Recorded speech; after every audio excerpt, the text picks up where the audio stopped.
let's bring in the Sunday Scrum to talk about that. Robert Fife is the Ottawa Bureau Chief for the Globe and Mail.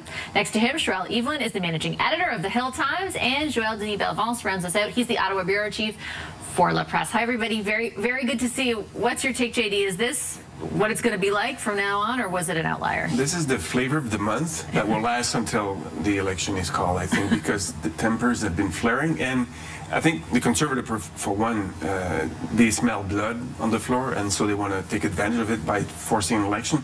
And the Bloc Québécois is also becoming to that same conclusion quietly. The only remaining outstanding party is the NDP, what we'll do, and there's a actual non-confidence motion that is supported by the Conservative and the Bloc Québécois. That's going to be up to the NDP, either to force an election or to stay the government. And that's, I think, until then, we will see the nature of the speech as, you know, angry as we have seen this week.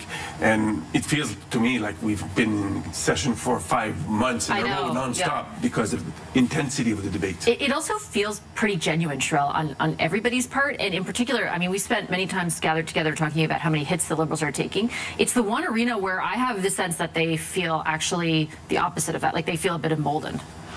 Yeah, they absolutely feel emboldened because they know that it works. They're in there they're making their clips for social media. That's essentially what they want to get out of this. The opposition is trying to embarrass the government, as you know, question period has pretty much always been about. But when you add social media onto that, and that's what works, that's what connects, that's what people want, or they feel that people want to see. And then you also have now, because as Joël Denis said, that blood in the water, everybody's getting that little bit feistier, that little bit itchier.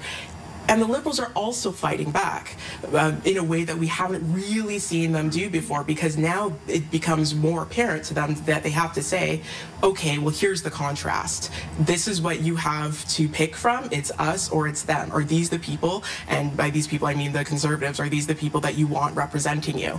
So they're not going to let things slide where they might have before. Yeah, that's a really good point. Bob, you've covered a few of these moments in time where we're on the potential precipice of an election. How does this one measure up?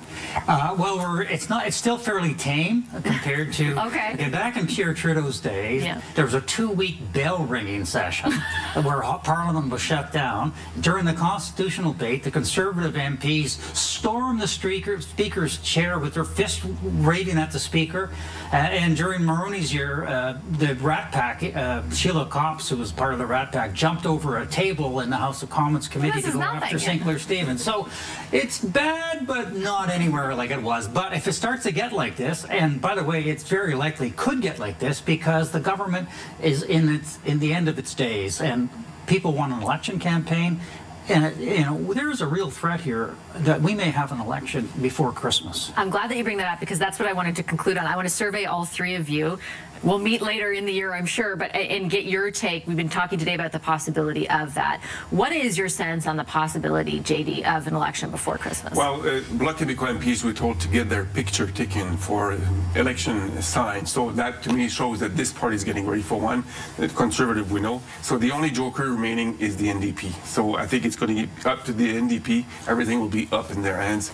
They will have the final decision of whether we go in the polls this fall. NDP, who, Sherelle, this week have been very quiet. What is your take on the possibility of an election? Well, I think it's possible, because, I mean, we're in a minority parliament. Of course it's possible. The Bloc Québécois, they've given the Liberals an ultimatum that I think they're basically setting them up to fail.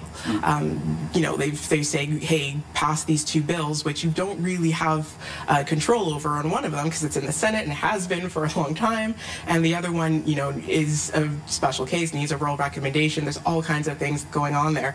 So, yeah, Pharmacare is going to be done really soon in the Senate, so that means the NDP have that little more leeway to say, hey, we're ready to go. So it's entirely possible. They have leeway, but do they have any political incentive to do so? The NDP, Bob? Well, first, I think we're probably going to have an election in the fall, but I won't rule out one.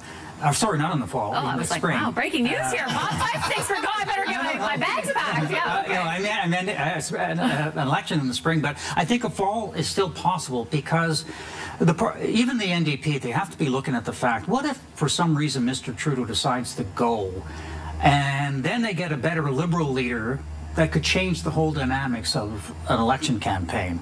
So if you're thinking, like, he's down, he's never coming back.